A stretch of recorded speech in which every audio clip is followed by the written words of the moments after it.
క్షణముంది వెలిగిన జ్యోతి మనసున చిన్మయ పరమాణువు రూపం విశ్వాకారం నిండుగా నిండెనయ్యా.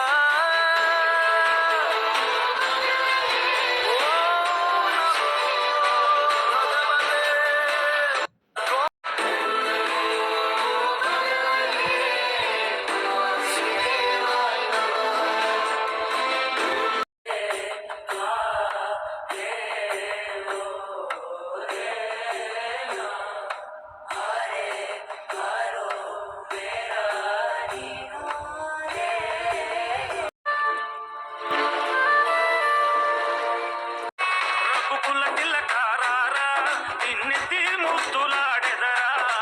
రఘుకుల తిలకారారా నిన్నెత్తి ముద్దులాడెదరా.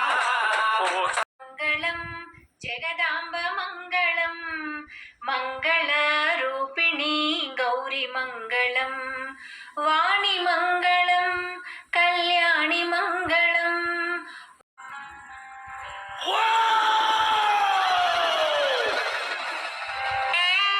మాలవాడ వెంకటేశుడా మూడు నామాల ముద్దు శ్రీనివాసుడా.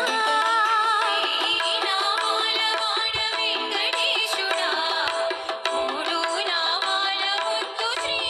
మహిమ ఎన్నటికీ తెలియదాయే. హర హర శివ శివ.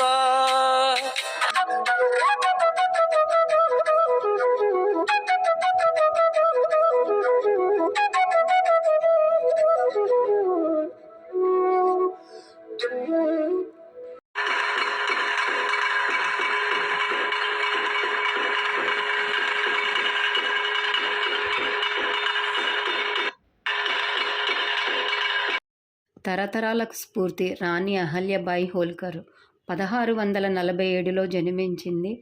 15 సంవత్సరాలకే పాలనా బాధ్యతలు స్వీకరించిన మహిళ. ఒక సామాన్య స్త్రీ మహత్తర కార్యాలను ఎలా చేయగలిగారన్న ఆశ్చర్యానికి మనం లోను కాక తప్పదు. ప్రజా సమస్యల పట్ల సానుభూతి, అవగాహన ఉన్న ఒక కరుణాత్మకమైన నాయకత్వం ఎలా సాధించగలదు అన్నదానికి ఆమె ఆధునిక కాలంలో ఉదాహరణగా నిలుస్తుంది. హిందూ సంస్కృతి పరిరక్షణ, హిందువుల పునరుజ్జీవన పట్ల తపన, ఏది నాకు చెందదు అంతా ఈశ్వరునిది అని ఈశ్వరునికి అర్పించినది. కాశ్మీరు నుంచి రామేశ్వరం వరకు ఎన్నో దేవాలయాలను పునరుద్ధరించింది.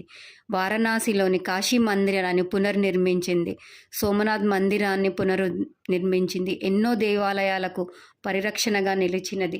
తన రాజ్యంలోనే కాకుండా మిగతా రాజ్యాల దేవాలయాలను కూడా తను కాపాడింది. మహిళల హక్కుల పరిరక్షణకు పోరాడింది. కులాలన్నిటినీ ఏకం చేసి సంపక్తి భోజనాలు